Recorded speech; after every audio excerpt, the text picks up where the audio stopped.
It's your boy Dylan Freeman, and today I'm rocking to Mr. Peabody and Sherman, explained by an agent, by Korean comics. What's your nerdy ass eating? Well, my zaddy got me the sandwich. So you like doing whatever daddy says? Yeah. So you're a dog? No, I'm not. Your dad's a dog, so you're a female dog. That's scientifically inaccurate. Shut up, ho. Okay. So, doggy, go fetch. Obey your master, doggy. Huff, huff.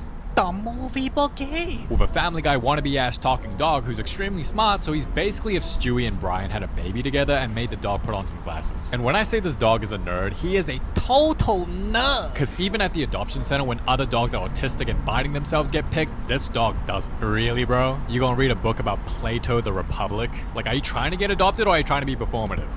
Nigga, look. If someone had picked him, that nigga could have solved all their problems, like world hunger, or at least build a new house or something. And anything that nigga that you wanted, he could have built it or get it because he was smart. But why waste calories on useless activity? Mama, I hate this smartass. Wait, I can be an obedient slave? Please, use me. And for a dog that's so smart, he clearly isn't smart enough to be likable to get adopted, so instead Buddy decides to lock in and becomes the super nerd. Graduating in Harvard, majoring in smartass, then draws a dove thinking he solved peace. Then we're introduced to Sherman and the dog's name is Peabody, with Peabody saying he vowed to be the best father he could and prepared Sherman for all the wonders of life. But Buddy, your son looks like a geek. I'm just saying, if I had a kid, I wouldn't raise him to look like he'd get bullied at school. He looks like one of them kids that goes, well, actually, that's mathematically incorrect. Like, he looks like the kid I hate them niggas. that reminds the teacher about homework, like, Miss, I believe we had an assignment due today. Anyway, we're told this dog invented a time machine and that this dog is so smart, I don't hate them niggas. I don't like them niggas.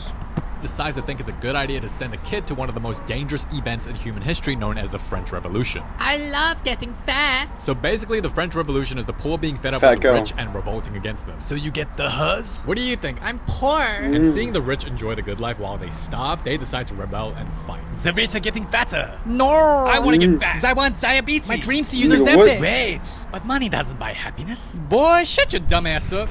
So the brokey peasants decide to attack the never Four. made rich, and all of this could have been avoided if they had some Wi-Fi and video games. Then Peabody gives Sherman shit for leaving his presence, but it's like, dude, he's just a kid and you brought him here. This is your fault as the parent, so why are you giving him shit? I'm allergic to poor people. Damn, girl, we don't smell that bad. Then the dog gets arrested and it's like, yeah, I'm sure it's the dog's fault. Y'all peasants are poor. And Peabody is off to get beheaded. That's crazy. And Sherman's traumatized, but the dog survives. He's the main character? I thought this was my movie. How dare he? In fact, the plot armor to get away, and Peabody explains it like a Sherlock Holmes wannabe, saying he calculated everything knowing exactly what was going to happen, and that he even calculated the sunlight reflecting off of Sherman's nigga's smart as glasses to hell. distract the guard with enough time to grab a melon, which will make the dog escape. What? Who the hell leaves melons right where someone's about to get beheaded? Like, bruh, I'd rather him just say this is a dumb movie with no logic and that he can do whatever he wants. So grown-ass men chase after a dog and a kid.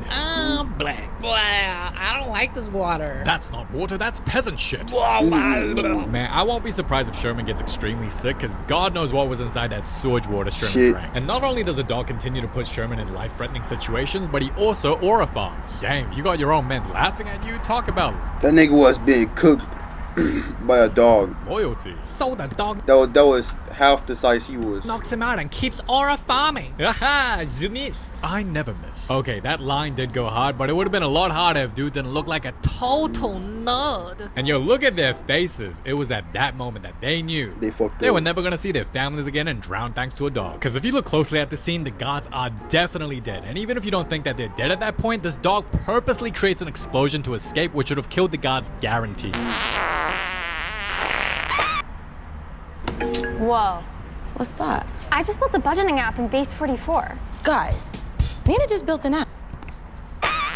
Oh, that dog's a murderer. And he nearly got Sherman killed for what? To teach him a lesson about you can't have your cake and eat it too? You do know a simple YouTube video about the French Revolution would have been enough, right? Then the film shows us that this dog knows how to make things invisible, and we're back to present day. Just remember, you look like a geek. I'm so getting bullied. Then Peabody decides it's a good idea to show the whole school that Sherman is adopted by a dog by stalling and giving him a dog whistle when he could have done the shit at home. Cause guess what? The other students see it and they start talking shit. I bet he's a fairy. Yeah.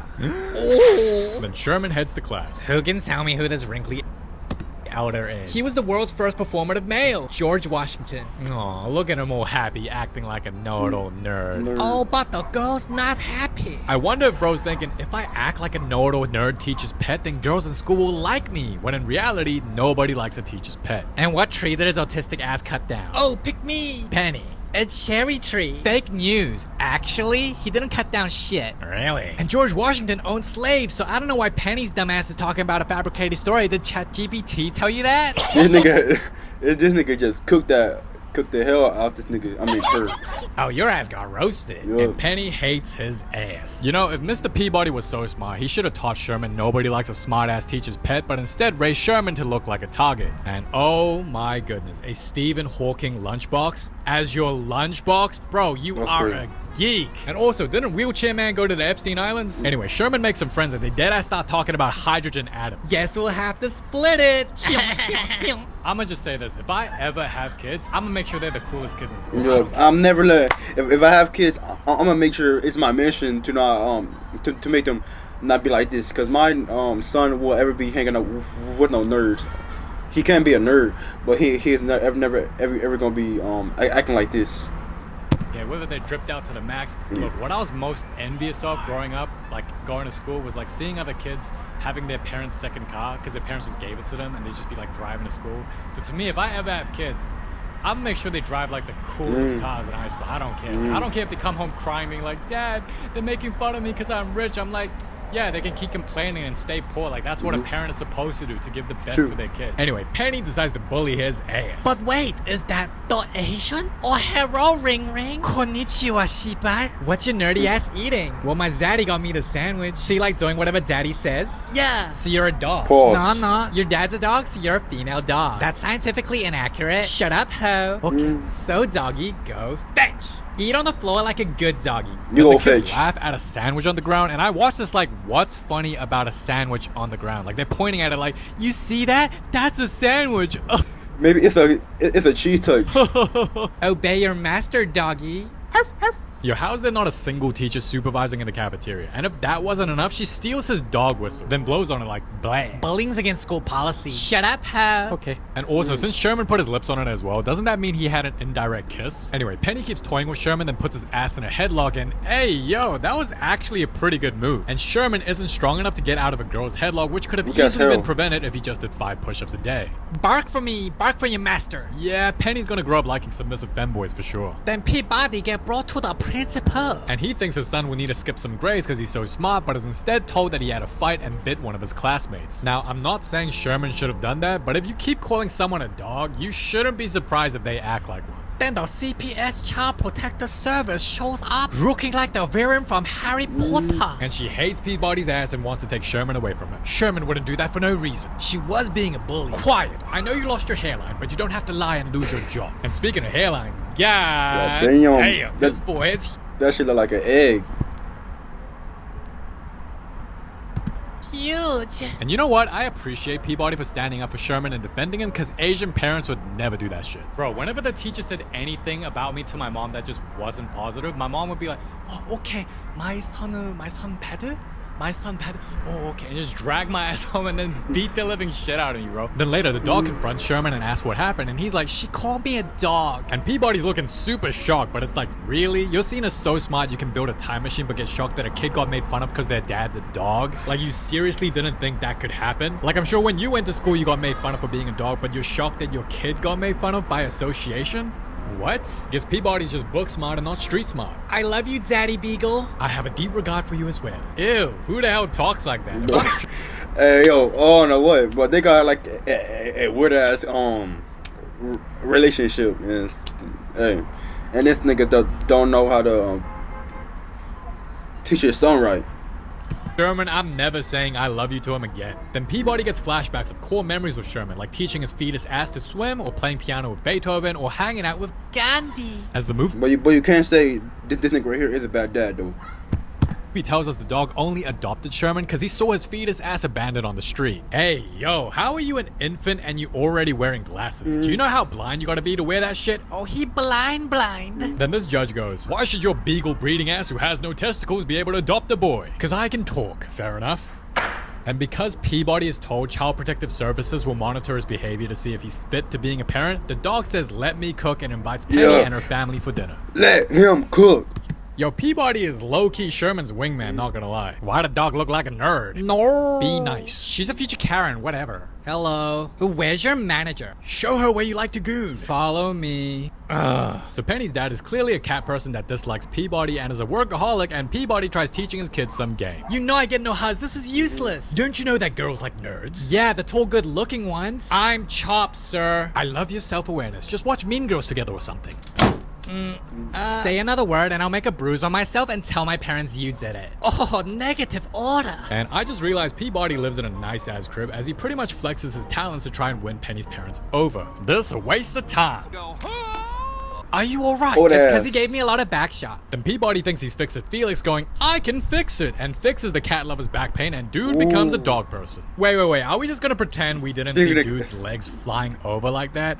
That was crazy, but the nigga can do anything now. Oh, Mr. Peabody got a nice ass view. So Peabody wins Penny's family over while Penny confronts Sherman how he's such a know-it-all nerd. So he shows her the time machine to prove he's not a liar, and he thought it'd impress her. So they do the time travel even when Peabody told Sherman ass not to. Then later Sherman pulls up and tells his daddy Beagle that he left Penny's ass back in Egypt. Oh, he want to take a shit. Then Penny's parents start asking questions where their daughter is, so Peabody hypnotizes them. I did it because there's no logic in this film. So they both Hippity tippity dop. head to ancient Egypt to get Penny back, and somehow Penny is living her best life as a princess. Yes, dinner. Girl, you know you ain't no royalty. And your hoe ass looks broke. Girly, I do what I want. Then we see Penny do the Cultural appropriation. Princesses don't get cancelled. and we meet King Tutankhamun, who be using slaves to walk around. My boyfriend. If he wasn't king, he wouldn't be your boyfriend. I like snow bunnies. Girl, we know he's not your type. I do what I want. I like my man rich. I don't think you know what you're doing. Trust me, I'm getting everything. She actually said that, by the way. I'm not making it up. She actually said, "I know what I'm doing. I'm getting everything." So, A gold digger. hey, at least she's honest about it. She the gold digger. And when an official pulls up and explains once they're married and King Tut dies, he says it's tradition she'll be killed too and mummified next. Yeah, What she the hell cooked. y'all talking about? Then King Tut says the same thing, and Oh, look at her face. She went from, yes, I'm taking all his money to, What now, huh? I can't take his money and they're gonna take my organs out? so she tries to bail, but it's too late, and the gold digger must proceed with the wedding. Help me. No, I Ain't nobody saving you. Yeah. Then we proceed to have Nah. some war. They had to throw these two niggas in the jail. They could have like had left her dead and do whatever with her. Bring ass scene. She chose that. Of Peabody being an irresponsible parent, not really guiding Sherman when they're in dangerous situations, and unless you really like history, some of these scenes are just kind of predictable and boring because, yeah, they obviously escape. Like, Who knew? so when Penny has to do a blood oath, Peabody decides to change tradition. From now on, you cannot buy slaves. That's so unfair. Why? Instead, you'll introduce the 9 to 5 and pay them so little it's technically still slavery. And also, you cannot hit women for not cooking you dinner unless she says she's a vegan. What if I love beating my wife? Then just spank her ass in bed. Trust me, And this shit actually happened in real life too. bro, they love that shit. And the duo ends up failing to trick the Egyptians, but they're able to save Penny from being mummified and heads back home. Bijoom. But on their way back home, they're suddenly unable to due to low battery and have to make a quick stop to Italy to fix it. And we're introduced to Leonardo DiCaprio and the woman behind Mona Lisa. Leonardo, Hey. you can suck it. Didn't know Mona Lisa had a slong. Then the artist asks for Peabody's help because he struggles to make the Mona Lisa girl smile. She's a crazy five-head. And what's weird is she does smile, but Leonardo's like, no, that's a fake smile, like a Mr. Beast. And stop the yapping and say something funny. Then Peabody accidentally drops a painting while colliding with Sherman, then this happens. And what's dumb about the scene is that when she does the Mona Lisa pose, I'm looking at it like, I don't think she needed to laugh to pull that pose, so Ooh. what was the point of making her laugh? Anyhow, as they're charging the time machine, Sherman unintentionally beats Peabody's ass. What was the point of But that face do look good though. making her laugh? Anyhow, as they're charging the time machine, Sherman unintentionally beats Peabody's ass. Wow, you speak Korean? 이 씨발로 많이 뒤질래. 그만해라. Psst, smartass. Thought you hated my nerdy ass. What's up? You wanna me?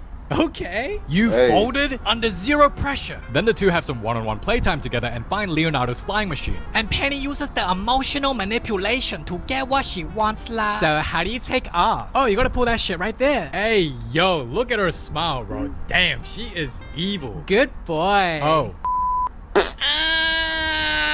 Bro, any dude that Penny ends up with in the future is gonna lose his hairline quick. Cause they don't even have a parachute or any way to safely land, and she's celebrating like it's the 4th of July. Then deadass lets go of the plane, risking death just so that Sherman can try flying the plane. I wanna do math. Stop being such a pussy and fly. Then Sherman does some How to Train Your Dragon plot armor shit and magically Hey. learns how to fly right when he's on the brink of death, then pretty much has a romantic date with Penny, and it's a classic enemies to lovers story. And Sherman pulls up on Peabody to flex his flying skills. I'm flying. This shit's so lame as hell, but also good at the You same don't know time. how to fly. You're autistic. I don't know.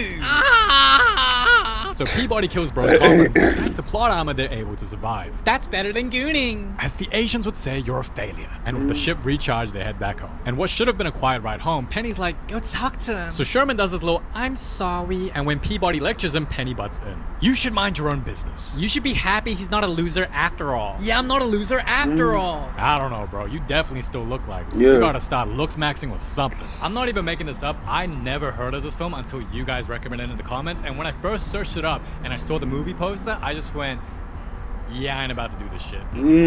Though I said, I never ever have watched this show before, but at least I'm watching now about Korean comics. Like, I'm not about to watch a movie about a bunch of nerds, alright? That's my initial thought. And for months and months, I was aware of this film, thanks to you guys, and I just didn't watch it. I'm telling you the truth. I was like, bro, they look like a bunch of nerds. I'm not gonna watch this film. It was only until recently, because of my sister. She's like, I think you should watch it. So I was like, alright, I'll give it a go. And It was good. here's the video. Anyway, Penny then says, if you're such a great parent, why is CPS trying to take Sherman away from you? Yo, the audacity. It's because of you. You bullied Sherman, and that's why this is happening. And when Sherman finds out about it, they simultaneously get sucked into a black hole. So while the Beagle Daddy's trying to save them from dying, Sherman acts super out of character and lashes out because Peabody didn't tell him. And honestly, this isn't something he should be mad about because Peabody didn't tell him to protect his feelings, and even if Sherman knew, what's Sherman gonna do about it? Sit. You think I'm a furry or some shit? I'm not a dog. Don't get mad at me because your parents left for the milk. Damn. Yo, when Sherman made this face, I actually started laughing because why does dude look so goofy? And they survive, obviously. And the trio head to the Trojan War this time, 1184 BC. And me personally, when I saw Sherman suddenly acting rebellious and out of character, which resulted in them going on another adventure, it just felt unnatural and that the film forced it and felt like a lazy attempt to delay going back home to make the film story longer. Because honestly, a few scenes of this Trojan arc was pretty boring and felt like a filler episode. Then Peabody and Penny pulls up. It smells like y'all soaked in your own shit. I haven't showered in 3 years. Now they make a lot of noise, but apparently the enemy are all deaf because they can't hear him, and despite the dog telling him not to go to war, Sherman goes anyway. But when he Fight. enters the battlefield, dude immediately folds and shits himself so bad he uses the dog whistle to call his daddy Beagle for help. And by the time Sherman's know the ass is saved, suddenly Penny is now in danger. So by becoming the Sherlock Holmes wannabe while defying logic, Peabody finds a way to get into the Trojan horse again and saves Penny, but because her dress gets stuck and the horse starts to fall, Peabody makes sure the two kids get to safety even if it means he falls in the process. Zaddy Beagle? No. Zad. I'm so sad now. But dogs only live for 15 years. So he was That nigga still alive. gonna die anyway. Okay, Penny didn't actually say that, but what she actually said was just as bad, if I'm being honest. It was pretty bad. What do I do now? There's nothing you can do. Guess who's an orphan again? So she pretty much said, Oh, you're sad that your dad died? Cry all you want because there's nothing you can do about it. You can't do shit.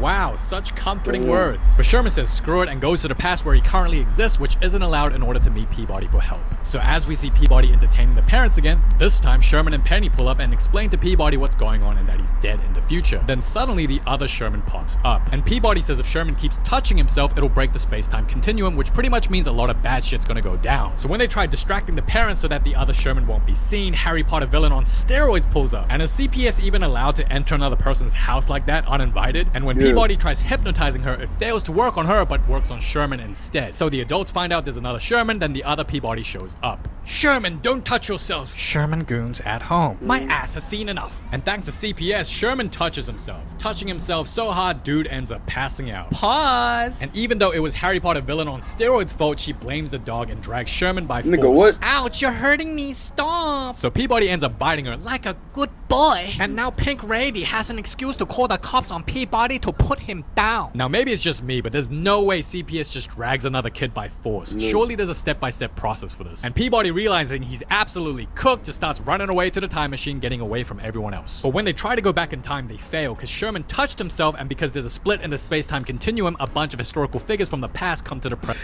Hey, nah. If I would if I rather to see a nigga from the past, I would rather see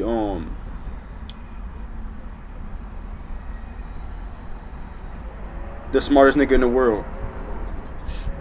Instead. For he could teach me something, or a nigga that is not lame or some shit. Who do y'all think to send back? Huh? What evil beast are you? I am a carrot. I got a boner, I love her. Now, I really enjoyed the first half of this film, thinking it's peak cinema and extremely underrated with the bullying scene because I've never even heard of this film, but towards the end it was kind of too chaotic, messy, and a little bit cheesy. Because Sherman becomes a Naruto wannabe doing a big speech talking about how you can't take Peabody away because I'm a dog too, and somehow gets every other Hey, yo. I'm sure he didn't mean that shit. the historical figure and Penny's family to say they identify as a dog as well. This is pretty cringe. Mommy. I'm a dog too. I'm a dog too. And I'm hella fruity. I'm a dog too. Then the- Sherman gets the girl, even though in real life this would never happen, and dude Yep. will still get bullied by Penny. You're all furries that goon to dogs. Then George Washington says Peabody's exempt from the law, so George he Washington. can't get put down, and the film Abraham takes a shot Lincoln. at Bill Clinton as he says, well, Bill I've Clinton. done worse. You know what's crazy? George Washington actually owned slaves, and he's considered the good guy, but Bill Clinton is the bad guy here and gets shots taken at from the film for cheating? Okay, movie. Then Pink Lady get the karma and get smashed by a rock. And Sherman suggests we can fix all of this by going to the future. And yeah, that's literally the climax of the film, which was pretty underwhelming, not gonna lie. So they travel to the future and every historical figure goes back to said timeline. Then Big Boy take the big girl to make big Start babies. bird. Come on, little nerd. No, my fanboy. And yeah, this scene was too predictable. Like, the movie is called Peabody and Sherman. Did the director really think we would think they were dead? And Penny celebrates. She gets her Fanboy for I ginger man. Then we get a full circle moment of Sherman heading off to class again. I love you, Sherman. I have a deep regard for you as well, dirty You think I need to take off the glasses? dog. Then they have a wholesome hug, Peabody's all happy, and the film ends with Penny pulling up, ready to ruin Sherman's life. Now, like I said, I was hesitant to do this film for months, even though I was aware of it thanks to you guys, but yeah, it wasn't until my sister recommended and said, yo, this is really good, you should check it out. So I checked it out, and yeah, it was way better than I thought, especially the first half of the film. I thought it was peak, especially the bullying scene. I was like, yo, this movie's really, really good. I'm getting invested. And I think it was just mainly the ending just felt too predictable, underwhelming, and overall just a little bit too historical for my taste. But overall, I'd say this film is actually underrated because it was a box office flop. That DreamWorks lost, what was it, 42 million from this film, and Damn. I don't think it deserves to lose any money because I've seen way worse films Yeah. that did way better numbers. And based on that perspective alone, because it's considered a box office flop, I would say this movie is underrated. But yeah, if you like the video, like, subscribe, and comment. And comment what y'all think about this video. Oh yeah, and I never watched this show before. I might watch it since he did say it's good, so I might. Have y'all watched this show ever before? Tell me in the comments what do y'all think about this show. And yeah, we out. Peace.